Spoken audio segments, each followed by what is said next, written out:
All right, what's up, guys? So thank you for clicking on the video. So I made it again. Yes, it is the live show, day number 4. We're keeping it rocking, and we have been talking about Teslas all this week versus GM, and I just felt like, you know what, we got to get into the swaps. So what would a show be without a Tesla swapped Porsche? That's what we're going to talk about here.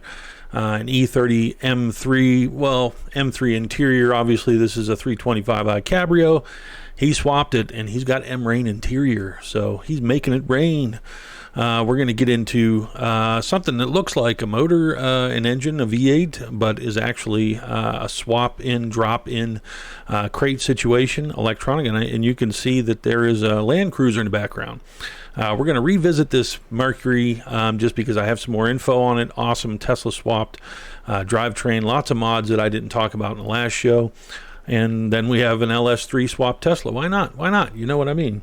And then we're going to get into some custom things, some of the details that people obviously have been doing electric swaps for quite some time. So we're going to talk about DC versus AC. We're going to get into some of the details of people kind of before the Tesla components were available. And so then that's going to start to continue our week. All this week since Monday, we've been talking about the Elon Musk versus GM versus Mary Barra wars. And so this is just a continuation of that. The LS swap, obviously, it's taken over the custom scene. So that's what we're talking about here today, folks, on KnightDriveLive. Forced induction fabricator, engine management tuner, shop owner. I wanted to start a daily show about everything automotive. You're watching KnightDriveLive.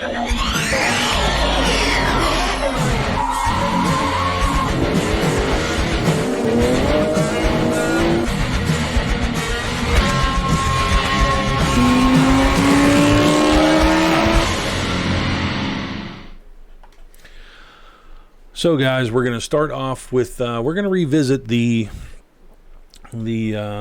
this Mercury first, and so this is a pretty cool deal. This is a California-based company, and obviously the real motivation to build EV swaps is really it's gonna be a big push in California because just modding cars in general, people just get they get ravaged by the police out there with all kind of checks for mods and things like that. So I mean, there's a big market for it out there. Obviously, there's a lot of Teslas, a lot of Coparts. If you're familiar with Copart.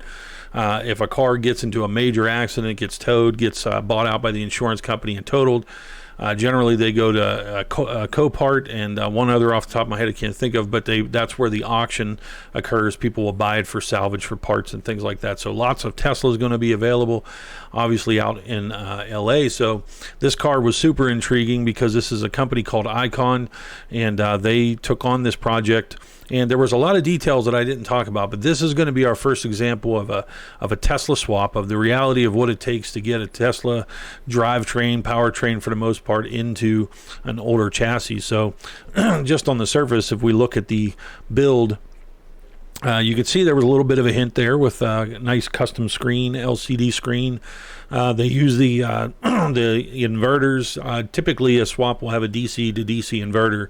You're taking higher voltages down to 12 volt. Like if your lighting system, things like that, you need 12 volt. Some of these packs, obviously you're up in you could be at 48 volts and much higher than that. So you have to bring that voltage down, and it just depends on the configuration. But you will have things like that. And obviously for regenerative, they have another converter as well. So use battery packs. You can see here they configured it to look like a V8. Obviously it's one without an intake manifold in this scenario, but cooling systems, because you have cooling systems for the batteries and the inverters, I believe, on this configuration. So charge port right where the gas port would be. Very cool patina. This guy does some big time builds. He said most builds take about 18 to 24 months to complete. So this would be like a Singer-esque type of approach. A lot of companies really trying to take things to the next level. So he has a client here. Money was clearly not much of an object in this particular case. The thing that I didn't really get into last time was kind of what it took to build this car.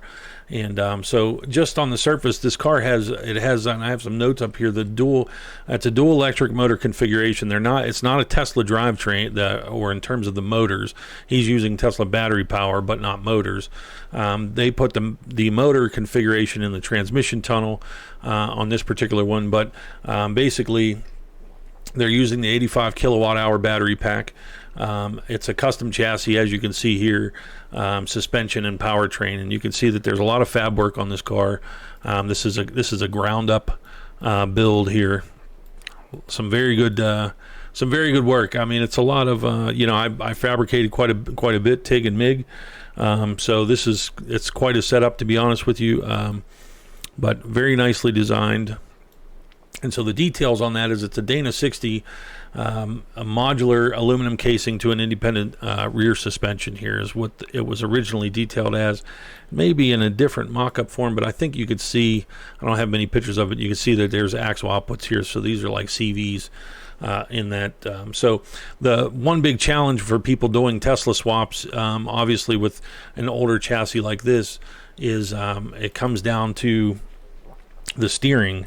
And so in this particular car's case, because when you have an engine running and you have all those accessories belt driven, you don't want to deplete the electric motor by having either another motor to spin those things.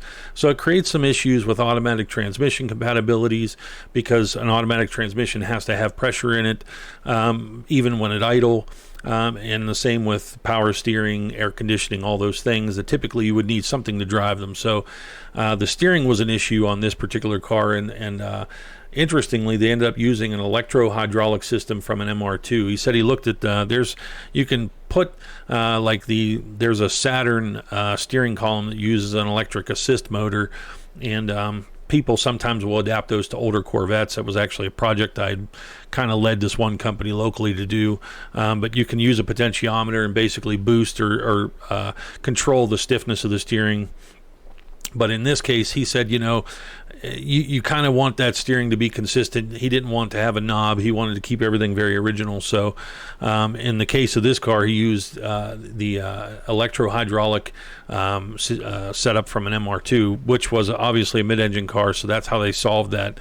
So pretty cool detail. If you ever get into a project, maybe think about that.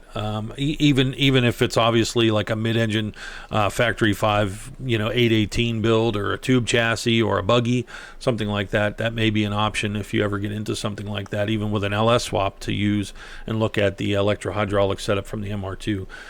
The interesting comment that the owner's kind of an interesting guy. He says, I've yet to see any of the companies or DIY dudes, no one's addressing battery thermal management.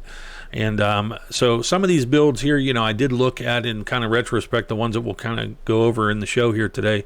And so, Tesla uses a series of tubes and things like that between their cells to keep them cool.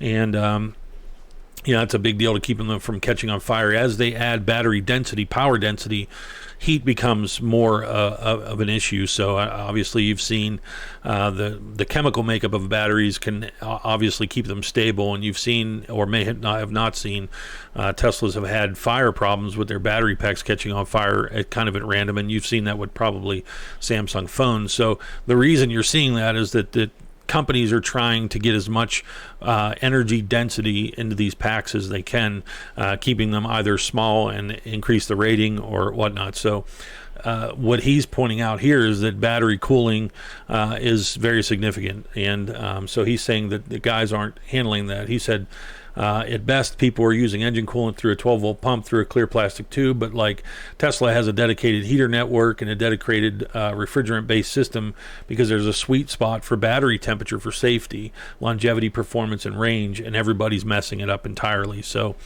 it was a pretty interesting comment from him, and so I kind of poked around, and continuity of the I'm going to let you kind of listen in on this. I don't think I'm going to get copyrighted on this because it's a CNN style, but I'm just going to show you some of this, and we'll probably stop and go. But take a look, listen. Classic cars, and then marrying that with the latest and greatest in engineering and mechanical systems, so that the capability that we do a lot of work to make. The whole idea is that we do a lot of work to make it look like we did no work. So taking all the beauty, refined grace, and the continuity of the aesthetic in classic cars, and then marrying that with the latest and greatest in engineering. This is to be tried out. New jump forward here. Even a lot of our clients. He's showing more of the chassis build here. I'm just going to jump forward. That range from the bleeding edge aerospace to a 100S Tesla battery array control system. So the process generally starts with a client expressing interest in a very specific vehicle. Once we get the green light, I put out an APB, the mission. To be kind of clever and a bit MacGyverish to mash up different techniques and processes. The guys that work with us and really succeed here may have had no professional experience in this space. So you can see their passion. Don't do any project, not for everyone, and that's part of and all that time. This was kind of a good comment he makes here, and some people are going to say, you know, obviously 18 to 24 months. I mean, these cars, if you think about labor rates, how many techs you have working on it, I mean, in theory, you know, 18 to 24 month builds, just because you're sustaining an employee on that overhead parts, you know, just the labor costs are going to be $120,000 to $200,000 typically. So, you know, why would somebody put that much money into it? And I think that, you know, when you look at California, you see the incentive. People want to have something that's, you know, sustainable. I think a lot of people in California really feel the push towards EVs a lot more than maybe people in other parts of the country do, because they are really putting a mass network of charging stations and things like that. So it's kind of keeping up with the Joneses, in the sense, if you don't want to just have a Tesla like Aero buggy, as I kind of find myself calling them, because I get a little bored with the design language that they're using. I think it's too cohesive. I'd like to see a little variety, but I mean, perfect opportunity for it, but obviously you're going to spend. But some people, you know, it's do I get a Lamborghini, or do I, you know, which everybody in California, that you're not special.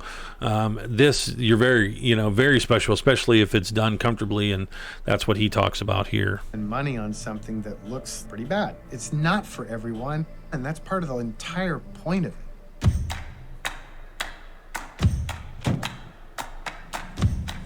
To me, it's highly romantic because and Road, what's up, that man? Sense of wonder, that sense of history that they evoke.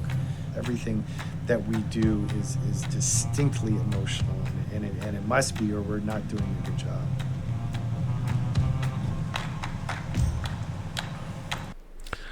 So that's about it for that video. But yeah, that's check out that company. They're called Icon.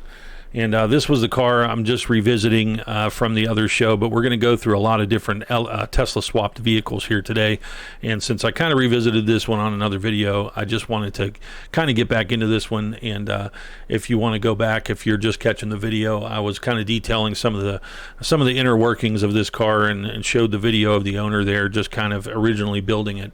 So, you know, very cool, but we're going to keep on going here and get back into it. We got a few builds today. That's the goal. And came across this particular vehicle here. And I mean, you know, of course, you know, Tesla swaps wouldn't be complete without VW buses, bugs, and Porsches being swapped with them. So it's inevitable. I threw some of those in here, but this one, there wasn't many details on this. Pretty cool van. This was two engineers that actually owned this. Let me get to my, basically their name was Arimi and Alexandra. It's a full Tesla drive unit in this one, and batteries. So they actually did take the entire drive unit, implanted it into the vehicle, and also used the batteries. So it was a pretty good build. Video is out there, and I'm going to show you some clips from that video. But it's just another kind of example of people that are pulling these drivetrains and you know, and incorporating them into anything and everything. These people wanted to tour around the world. I think they're on Instagram now, and they're doing that. So they're definitely, it was an interesting build video to watch. I don't want to get copyrighted, so I kind of chopped it up, but you can kind of take a look here and watch them kind of go through this build. She worked on it quite a bit, obviously, side by side. They had gotten most of the system installed. They were pretty scared powering everything up. But seems like the systems were available out there for most people. These people were in France, I believe, but main power contact there. He reset the system, and he got it to spin. He got pumped up. So he was pretty excited about it, and it's always a great thing. I've done a lot of swaps, believe me, and I've done just gas motors. And when you really take something and tear something down to nothing, and spend months and months and months. In this case, I think they took 6 months to build this van. It's such an accomplishment when you get the thing back in there running. So even if you knew you could do it, even if you were like totally confident that 100% I'm going to be able to, get this done. It's just, there's such a sense of relief when you know that the work has paid off and you got there, you got to the finish line. And that's always a big deal. So I thought it was cool. If you're into VWs, I'm going to have a little bit more later on. Obviously a lot of people with these older powertrains, especially things that came with 60, 70 horsepower, in some cases, some of those vans, I mean, they just made no power at all. You could see how electric would be super appealing because you're just talking about the onset of torque, and we're going to have some dyno. I got a cool dyno video here of somebody just literally running the rear drive unit off of a Tesla on a set of dyno packs. So that was pretty cool. But I'm going to show you this one here. So this particular video here is kind of highlighting an E30 325i Cabrio, and this guy put a full setup in the car. This is a Tesla P85 rear drive unit, and he got it to work, and he used a little bit of different pack configuration. So let me get to my notes. So let me pause this, and we'll just kind of go through this real quick, and we'll talk a little bit about what it takes to get these swaps done. Now, in this guy's case, you can see that there was a bit of, he got basically like a water jet cut type of situation to make a rear subframe.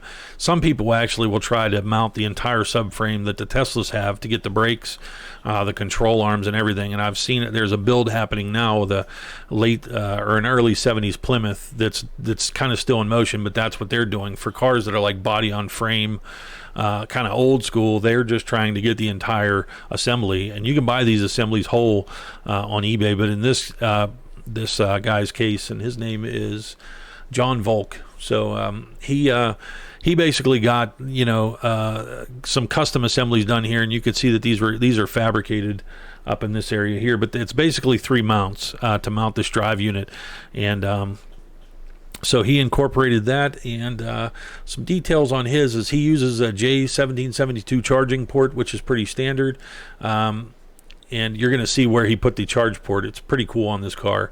I have some details, but 32 kilowatt hour capacity. The interesting part was he used Chevy Volt batteries, and we're going to kind of get into why Chevy Volt batteries are seemingly a little bit more desirable for certain projects. So the idea is, where do we cross LSX swaps, which have been hugely popular, and we're going to talk about why LSX swaps really took off. And I've personally had a lot of contact. Got a LS motor sitting outside. Lace and I both drive Corvettes daily and worked on some tube chassis stuff. We had LS motors in them, but why LS motors are just so appealing. But will we come to a point to where Tesla swaps are the thing? And so that's kind of the test here. And so for this person, he just felt like he wanted to kind of ready himself for the future. You theoretically can drive an LSX swap 10 years from now. So if you have a car that you say, I love this car, and some people just love a chassis. I love a chassis. I have C5Z06. I've driven a lot of different cars. I don't know why. I just like it. I think it's simple, light, stiff. All these things check the boxes for me. But people like 80s Porsches, not everybody wants the newest and the best. And so this guy, he loves this chassis, and he says, granted I could, swap it with, an S54 or something like that in a BMW's case. But, in California, the reality is, what if they go zero emissions? What if some mandate comes into place to where, you're out. You know, and that probably won't happen, but I think some people think it's possible. So I think where this driving force is that some people are saying, I want to build something that I can hopefully keep and drive and enjoy, and so that's why we're seeing what we're seeing out of California, I think, mostly. But the interesting part was once he finished this car. Let me just kind of skim pictures before we look over the video here, but you know, basically the weight on this car was 100 pounds heavier. After he did this entire swap, all the battery packs, everything, he claimed to have shaved about 100 pounds out of it. So it does use regen. He talks about how it changed the weight bias of the car pretty interestingly. He ended up with a 60% rear weight bias. So he kind of got like the new C8 is 60-40. I've driven cars that were 68 rear, and you know, so you know, what they call throttle off oversteer is, you know, when you're driving the car, you pitch it, and basically it just in decel is enough to unload the rear end to where if you're just in a slight turning mode, it can get oversteer. In this case, the regenerative system will kick on to where it'll create resistance and feed power back in. So he was saying that, you know, the regenerative braking can lock the rear tires up. So there's obviously tuning and things like that that can be done with firmware to get these a little bit more drivable. But it seems like, based on his video, I could see a little bit of quirkiness. You can look this car up, John Volk, and there's some videos on it if you really want to look into it. But here's the cool part, you know, got the kidney grills, flipped them up, put the charge port behind there really to kind of make those kidneys significant for the car. But the J1772 port, that's kind of the standard level 2 charging, I think, which is a little bit lower amperage. It's not like a supercharged level. But he kind of said that he installed the batteries in a way that, you know, it's kind of semi-modular. There's not the car isn't built completely around the battery packs in the sense that he can't pull it all out, upgrade, and change things in the future. So that's the situation of why he put the charge or the Chevy Volt battery packs into it and things like that. So yeah, pretty cool car, and you know, I can appreciate you know, people that want to do something different, even obviously at the cost that he has invested, which I can talk about here momentarily. Like I said, I don't have the audio in this because I don't want to get flagged from a copyright perspective, but just kind of take a look. This car was featured on the Drive, and they still have some videos on YouTube that you can look up this car, but made a very interesting sound. So here's some of the images of these are Chevy Volt battery packs, and they're a little bit taller. The configuration that they come in, I see a lot more people using them, but they're 16 kilowatt hours per pack. So the way he explained it is he's running 32 kilowatt hours in this vehicle here. He gets about 150, I think, or so miles range that he stated. Obviously, it's based upon how you drive it, but a bit of fabrication here. I think I was following this guy on Instagram just by chance, and but you know, the packaging, like he said, you know, obviously your batteries, you have a lot of weight with the batteries, and then the rear mounted motors. He changed the dynamic balance of the car quite a bit, but overall, you know, if you're handy, if you've got the fab ability, if you've got the resources, the access, and the money, obviously you can accomplish something like this. But I thought it was a really cool car. I wanted to highlight it for that reason. And we'll just kind of, you know, got some Apex wheels on there, got the M-Rain interior. Interesting to note here is he has the shifter. He's not using, obviously, any kind of gearbox. And people that used to do, you know, EV swaps are not new. I bought books back in 2006 on EV swaps. All right. People back there, Ston Fisher, what's up? Thank you very much for the sub. But basically, you know, I bought this book years back, and people were taking DC electric motors out of forklifts, all kinds of things, and using adapter plates, mounting them to like a 5-speed gearbox, and then driving around in just second gear or third gear just to kind of target this range of speed. But in this case, obviously, he has the entire Tesla drivetrain, so to speak, the power unit as they call it, which is basically the gearbox, the motor, the control system all in one. So he has a shifter, and you're like, why does he have a shifter? Well, he used micro switches to control forward and aft, you know, forward and reverse, I should say.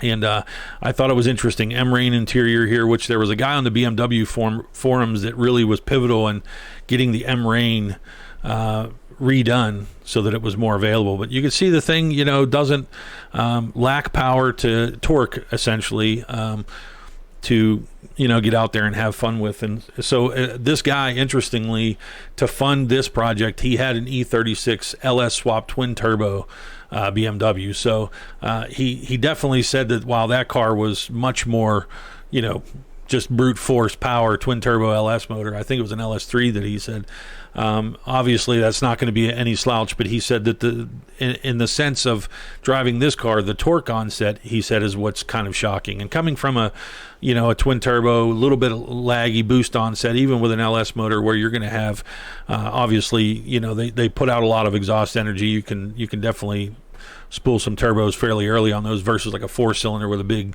exhaust AR volute or something like that, which will create a lot of boost lag, so to speak, turbo lag.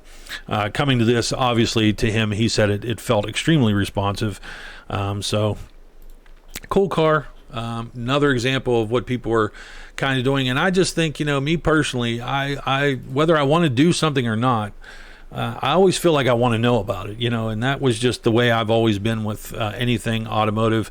I think of those guys that come from the carburetor era, the old guys that'll say, man, I used to build cars and then that fuel injection came out and, you know, I'm not dealing with that. And I've always felt like, you know, I don't want to be like that. You know what I mean? The first fuel injection I ever tuned was pre-OBD. It was OBD0. It was on something called Ghetto Dyne.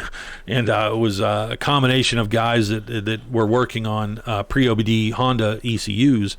And Z-Dyne and Ghetto Dyne, they were kind of related. So that was super basic. It was one fuel map, one ignition map, very basic things that you can tune, compensatory measures, obviously, for coolant temperature, intake air temperature, real basic stuff. As the OBD1 came out and you got into Honda S300 and DSM Link, I've tuned before, because I tuned a lot of imports. That was my thing. There was an evolution, and I always wanted to keep up. And when HP tuners and OBD2 and, it just continually got more complex. And so, when EVs, as I see them rising, inevitably, I just think that as a car person, you should want to keep up with that. And because this is where it's heading, whether you kind of like it or not. I mean, you just don't know what legislation is going to happen. You don't know what's going to happen in terms of how far we're going to be able to mod these cars. The EPA has been talking about not allowing race cars to even have emissions equipment removed. In the show yesterday, we talked about the Diesel brothers that were getting, through their TV show, getting fined in court $900,000 plus or $850,000. So, the war on vehicle modification, I mean, it's on for sure. And as you get people who really support EVs and Teslas and all this stuff, even though it's, inevitably you're still mining all these parts from the earth, aluminum and steel and all this stuff. I mean, the cars inherently are still, there's just a huge footprint to produce them. I don't think that if you buy a Tesla, it means that you've completely done your service to the planet or whatever. But that's how they feel, I guess, when they look at diesels or they look at someone rolling coal down the road. They say, man, you need to be more responsible. So I think that in terms of modifying vehicles like this, hopefully maybe it leads to more acceptance. I know one thing.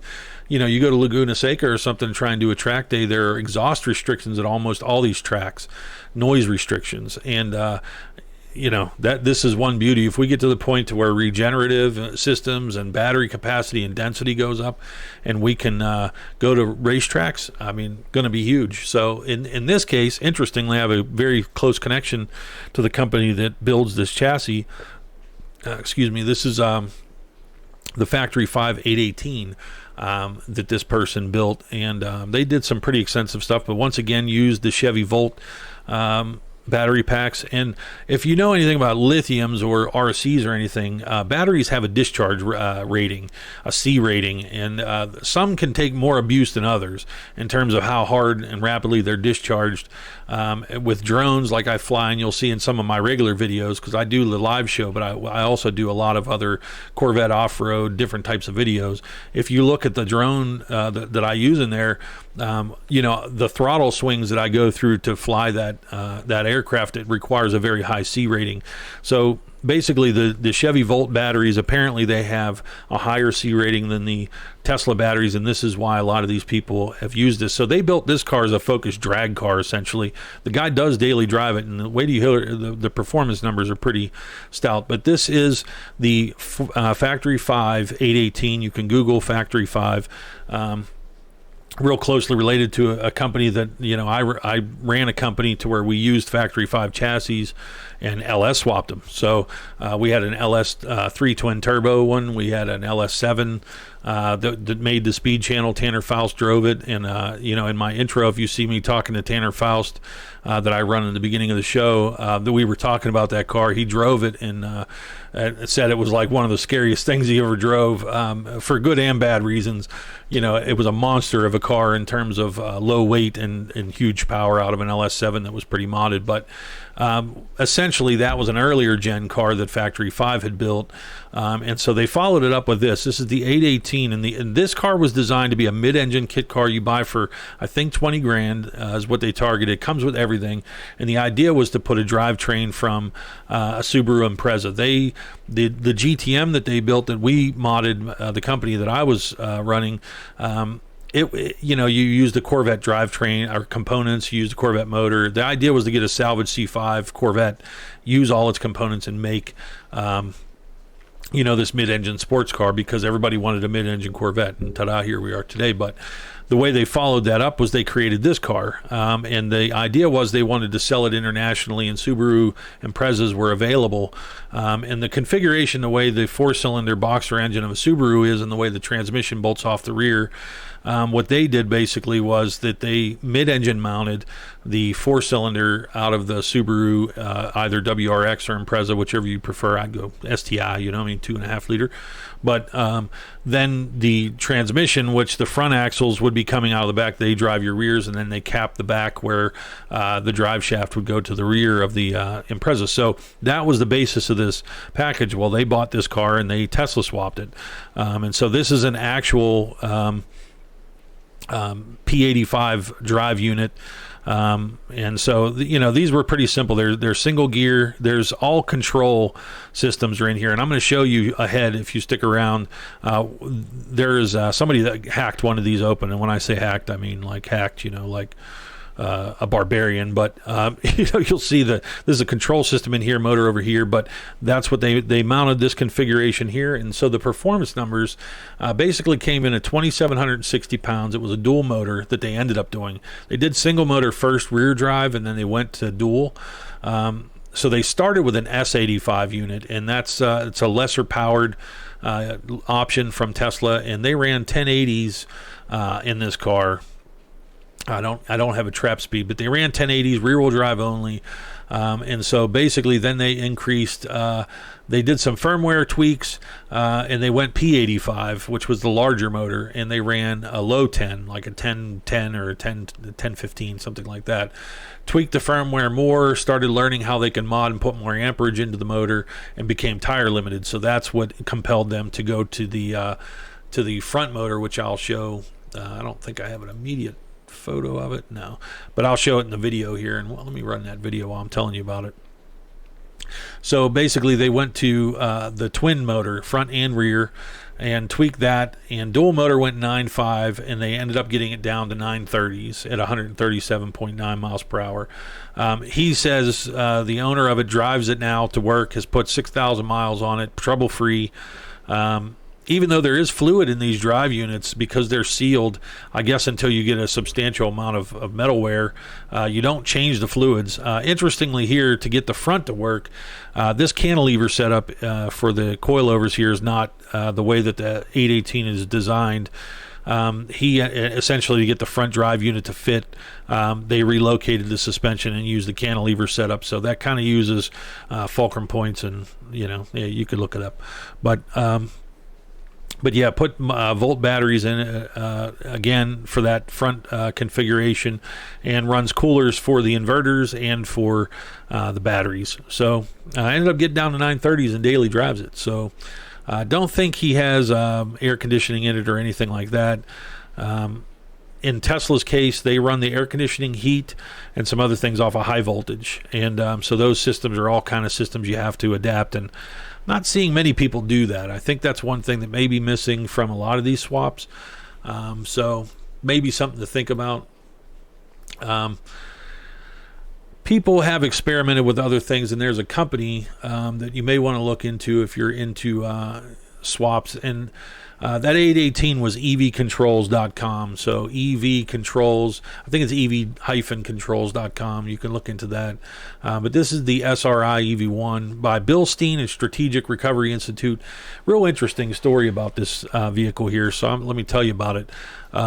So a retired Army general kind of is part of this effort to build these electric off-road. He wanted to go to Baja and things all electric, and there was obviously a lot of records to be gotten from running off-road at Baja with an electric vehicle. But he's a retired military general, and he said when we as a military, as the United States, are in a foreign theater operation, that we are essentially, all things considered, logistics, getting the fuel to the site, we spend an equivalent of $400 per gallon for generally jet fuel is what it comes down to. It's they try to make everything compatible, as I recall, in the military for the Abrams tanks, everything, because jet fuel is essentially like kerosene. So we spend $400 a gallon. So the idea was he wanted to develop something that was electric. And so they have solar recharge units, but yet I see like a big, huge diesel generator. I don't know. But this thing was much more potent, and they put in, let me zoom out here. So I'm going to show you a video of this one, but they put in, I'm going to give you the specs right now, 2 net gain motors, 69 cell lithium ion packs, 2 battery packs, 82 kilowatt hours in this, which if you recall, like Model S's, like 90, 95, something like that. So pretty up there with the capacity. 2 warp 9-inch DC motors. So DC and AC is kind of critical. DC motors, direct current motors, you can't have a regenerative situation with DCs. You have to have an AC motor to do that. So that was the limitation when people were doing EV conversions like 10 years ago. Everybody was going DC. Very few people were going AC. But there is a company, AM Racing, that does a lot of different motors and things. You could look into it. We'll talk about that in a little bit. Because the idea of this is, if you want to Tesla swap anything and you want to know about it, you watch this video. I mean, it's the pure 101. It'll get you either addicted, or it'll get you be like, yeah, I'm LS swapping. I'm gonna go get my LS swap mounts. But 2 warp 9-inch DC motors, top to bottom, uses a 2-inch carbon belt. It's an Evanetics Soliton 1 controller and 2 Chenik DC to DC converters. So they're running duals. Came out to be 535 horsepower and 750 pound-feet of torque. So the catch on this one was that they built this in 2013. This buggy weighed like 4,900 pounds. So it was a tank going through the dirt there, but with batteries came out to 5,250. They claimed like a 60-mile range on this deal, 125 miles per hour, 5-hour recharge at 240 volts. So that's what they were charging it at. But pretty cool. Obviously range, things like that come into play. They were swapping. I think they could hot swap the batteries and whatnot. So pretty cool. I don't see much of this yet, but I mean, obviously, motorsport and things like that pushes the envelope and, tries to get people interested. But here we go. You know what time it is. It's time for that Porsche. So if you're Porsche savvy, you're going to see some things here. You're going to know. If you're a purist, you're going to be upset by this photo, obviously, for multiple reasons. And the Tesla motor, drive motor in it, isn't going to be even the thing that really gets you upset. It's going to be the RWB flares on this thing. So this was featured on Speed Hunters. RWB Raw Welt Begriff Rough World out of Japan. Nakai-san. very into his Porsches, very well known. He installs his kits himself. If you're not familiar with RWB, you should be, just because, I don't know, just because he was kind of a pivotal guy in the scene. So yeah, he comes in personally from Japan and installs every kit. Does it himself. It's like part of his deal, his requirement.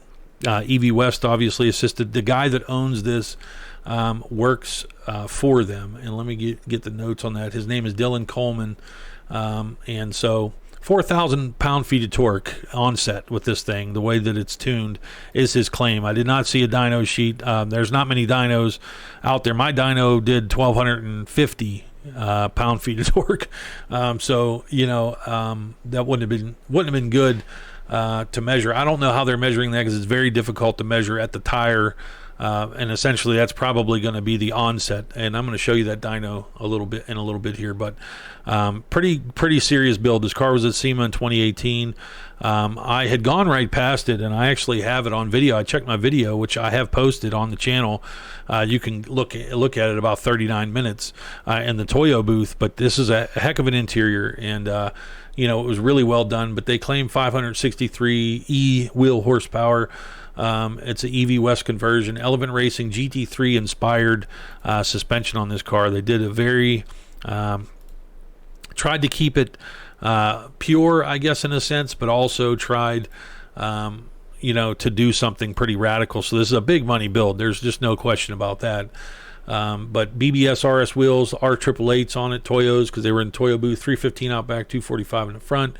TRE Motorsport 911R tail lights on this car, which are not pictured there because I guess it was still in construction.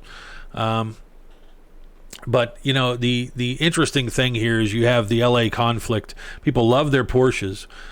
People love being purists, hate the wide body, hate everything about it, but at the same time it's electric, so it's like, do they love it or do they hate it? It's a tough call on that one, but pretty cool car. Check out Nakai. There's a video about him. RWB Porsches. They're definitely pretty cool. So let's see. I'm going to show you that dyno run.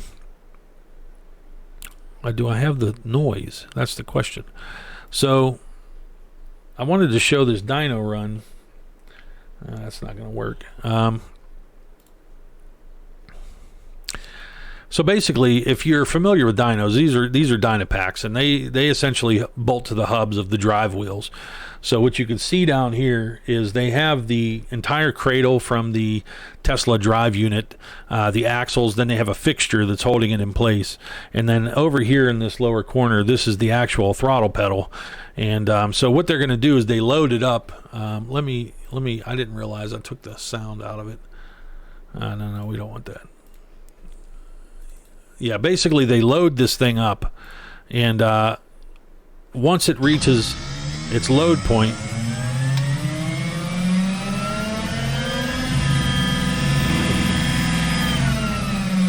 so yeah, listen to this part. You'll hear it come up and hold, and then watch his hand down on the right corner. You'll see him push it, and there will be no audible change. It's because he loads the dyno, gets it spun up to a point that he wants to test, and then he basically just gives it all it's got in terms of amps. And so you'll see, spins up, it'll level, he pushes it, and that's it. And so it was very strange, coming from a person that had a dyno. I can tell you it's like super strange. You could see the whole thing flex. So against the fixture that he has on it. But I tried to get a better look at what the result was, because they didn't really show it. Wasn't the point of the video. But look at the power curve. I mean, it was they did it against time. So what that means is you bring the dyno, you load it, and then you just basically can vary the throttle, and it will measure horsepower, the horsepower curve versus time, versus RPM instead of versus RPM, which like a gas motor you would go RPM. You'd see that traditional curve climb as the RPMs rose. That would be along the bottom. And instead along the bottom is time. And so here you can see into the run down here, this is 4 seconds, 8, 12, 14, 16. and you could see that he's kind of pushed the pedal, and so the full amperage was basically applied very quickly and then let off, and it only made 260 torque essentially, and it looks like the curve underneath or horsepower wise, it made 260. On torque, it looks like it's 125, something like that. So we don't know the parameters of what it was, but it looked like it might have been an S85 type of setup. But interestingly, what I wanted to know was what's inside of the drive unit, and so I wanted to see one disassembled. Sorry, man, it runs deep, long. I know, man. I've been around. I've been around the scene for a while.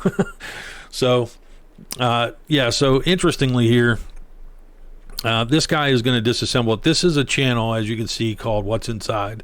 I struggle. I'm going to tell you, I struggle to watch it. This guy is, he's a Tesla fan, and I tell you what I wanted to do, because I was thinking, how do I explain this? I'm going to show you a picture. Okay, so if you look at this picture, now some of you are going to be like, okay, I see the picture, but some of you are going to know what I'm thinking. Like, you're going to know what I'm thinking. And so if you know what I'm thinking, then that's how I'm going to explain this guy. And, but inevitably, they have millions of subs, and he bought a drive unit to simply hack it to shreds. So he obviously pulls this void warranty if you pull on this thing, and he opens up this side of the case, and he said, oh, it's a computer inside. Computer. There's a computer in there. So he goes to shoving, and they yank off the where the main contacts are on this side, and it just shows obviously it's computer boards and things like that, managing the current flow and everything through the magnets and all that good stuff. So very complex, obviously. He decides to disassemble it in his own way. In his own way. So that's what he does. And then they continue. They were very impressed by the fact there was fluid in it. Very shocked, very impressed by it. But basically there's this kind of blue, thin glycol looking coolant, some kind of coolant that looks very non-viscous, and then this looks something like some automatic tranny fluid or something along those lines. So he was just they were super impressed. So they pulled this open, so you can see it's pretty much there's a reverse in there, and it's a single drive gear, and they were giving it a wiggle. They were giving it a wiggle, see if it moves around.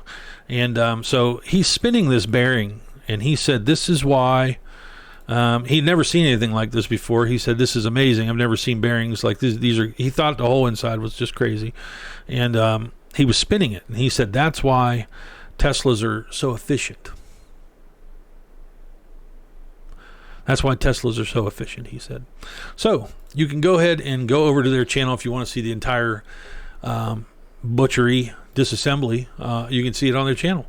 And so that kind of will give you a bit of insight to what's going on with that situation.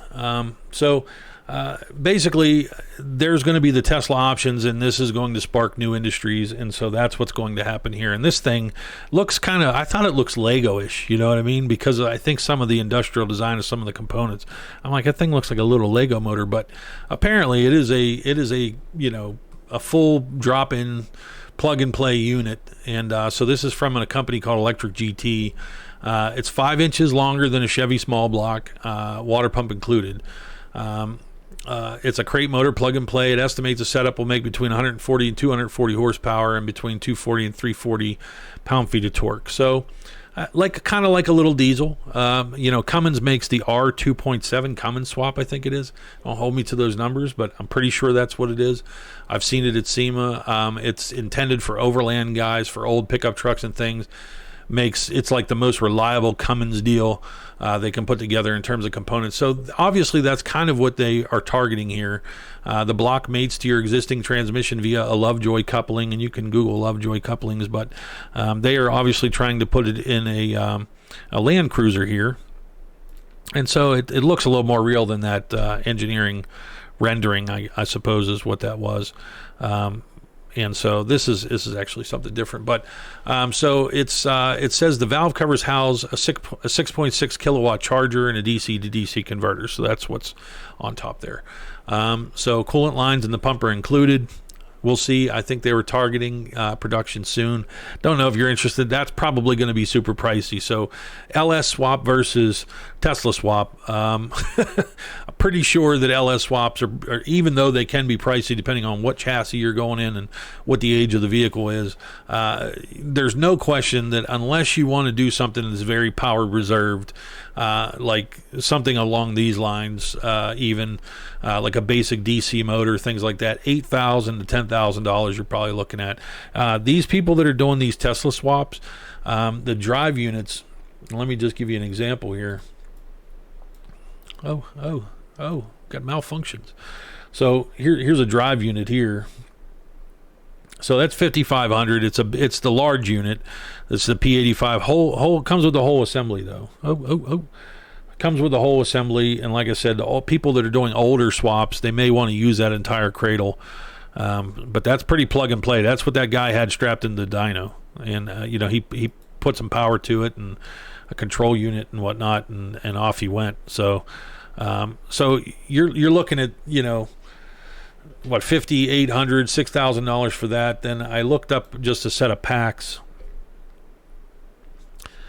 and this is the Chevy Volt packs, 16 kilowatt hours, $4,200. Like the P85 Tesla, it has 16 modules in it, of what is it? So many kilowatt hours. It adds up obviously to the 90, so it's like 5 point something. They're like $1,500 a piece. There are people that have got $20,000 worth of batteries in their vehicle to get this accomplished. So this company here, which we have talked about, EV West, so they make kind of a drop-in starter kit.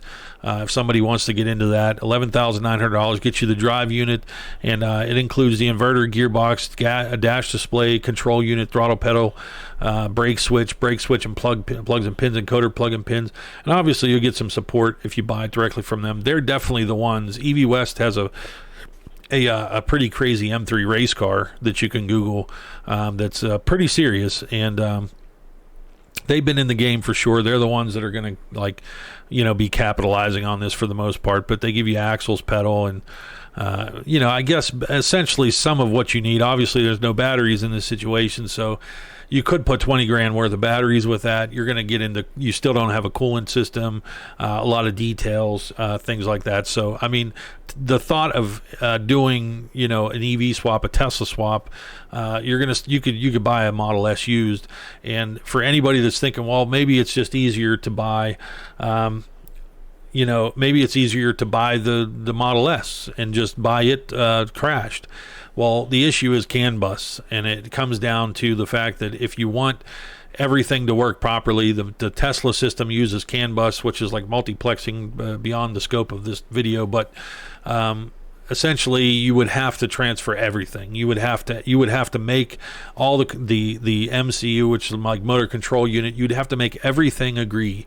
It would have to think it's still a Tesla, or it would just, chaos would ensue. So to do what these guys are doing, it's a much more kind of custom situation. And so if you're in a VW situation, I told you I was going to kind of show you some people that were working on this Z Electric. They do a lot of different projects with VWs and things like that, and you could do some lower power stuff, especially guys with a Beetle. What do you have, like 50 horsepower, 50, 30, 20 horsepower? I don't even know. You could see where the appeal would be higher if you get into this small European 50s, 60s, when stuff had just no power in it but has small engine bays as well. You can see an opportunity there, so check out the Z Electric Motors. But something I was showing just a little bit ago was this unit, and if you think of this as like a Honda B series or anything, Little Unk, thank you very much for the $1 super chat. I appreciate it. It goes to the kitty. We're gonna be a 50 cents maybe tomorrow, but thank you very much for that. I appreciate it. Thank you for everybody who's subbed and watched so far. I really appreciate that as well. But so this is Swindon Powertrain, and so think of basically a front-wheel drive configuration to where the motor's on one side, transmission on the other. It's transverse, axles out the back, going to the side. That's what this is intended to replace. This is an 80 kilowatt crate motor. Transverse mounting is what obviously they're aimed at. Small companies that need a solution. So in millimeters, this thing is 600 millimeters wide, 440 millimeters deep, 280 millimeters tall. You're going to have to do the calculations on that. I didn't have time for it. But motor, inverter, single-speed transmission, and cooling system assembly fits under the hood, they said. Production to start June 20th, 20. And multiple mounting points and flexible inverter and cooling pack locations. So that's Swindon Powertrain, SWINDON Powertrain. So pretty cool. Obviously, everybody's just kind of listening. If you have any questions about any of this kind of stuff, LS swaps and EV swaps and things like that, feel free to leave a comment in the comment section. If you're watching this after, if it was live, anybody that's been watching live, always feel free to say hello and give me a what's up. It's always it's always a good thing to know who's out there watching. But the goal is, like I said, for me is to continually improve this discussion that I want to have Monday through Friday. We'll probably do a summary on Friday. And I've worked a lot to talk about Tesla and GM. That's not the norm for this channel. Obviously, I talk about a lot of different things. Gas power, we're going to get into turbos. We'll get into engine building. We'll get into new cars, used cars, old cars, classics. I've been in the automotive industry many, many years, and I love to just get into a little bit of everything. And I think there's tons of car people out there like you that probably want a little bit of that as well. So I just felt like this week, just so much EV stuff going on, and I wanted to, just for my own benefit and for the benefit of everybody out there, to just kind of condense that into one conversation. So that's what I've tried to do with this video, to just give you some insight into the possibilities. And obviously it's prohibitively expensive, I think, at this point to really consider doing any type of EV swap unless you're really, really determined to do it. But inevitably, the future will pull these prices down, and obviously as Teslas more and more get built, more EVs are coming from all the automakers. So Fisker, this was interesting little story note. Fisker Karma, this was a startup in 2011, 12. They went through a lot of pains, but Bob Lutz, who was the former, I think, president of GM, he actually formed his company. I came across it at Detroit Auto Show in 2013. They were putting ZR1 drivetrains in this from GM. So, obviously electric swaps and things are one thing, but people have swapped LS motors into some of these electric platforms. So this was a startup. It really never went anywhere. He ended up putting Z06 engines from the C7 in there, the LT4s, and things like that. But just who knows, it's what the purpose is. But this person likely probably picked this up to gut some of the components out and sell. And it gave me an interesting thought process with the Teslas is, if you do have an opportunity to potentially pull a lot of this drivetrain out of there and you're left over with a shell. This looks like it has a different colored bumper, fenders, things like that. So this may have been a wrecked car, but this is an LS3 they put in there, and you could probably definitely trigger out some people with throwing an LS motor in this thing. But inevitably, they say that the quality. I've been in a couple Teslas just briefly. I've never driven one. I will admit, and I should. I've driven lots of different hybrids and electric types of things, but not a Tesla. So probably should post a video on the channel and do my own gas guy review of a Tesla. So maybe if somebody puts that in the comments and says, hey, yeah, get to that, then I'll probably do it. But yeah, LS swapped a Tesla here. So, obviously, again, you'd get into the CAN bus and module issues with this. So this car would probably end up being pretty crude in terms of operational systems. Obviously, your autopilot and all that stuff would be history, I'm sure. This would be like a manual gearbox, keeping it simple, wheel-wood pedal assembly type of stuff, odometer, speedometer, basically just using the chassis in the crudest way possible. But But yeah, so, you know, LS motors for now, the reason that they are all the rage and why people have swapped them is because you get so much power in such a small package.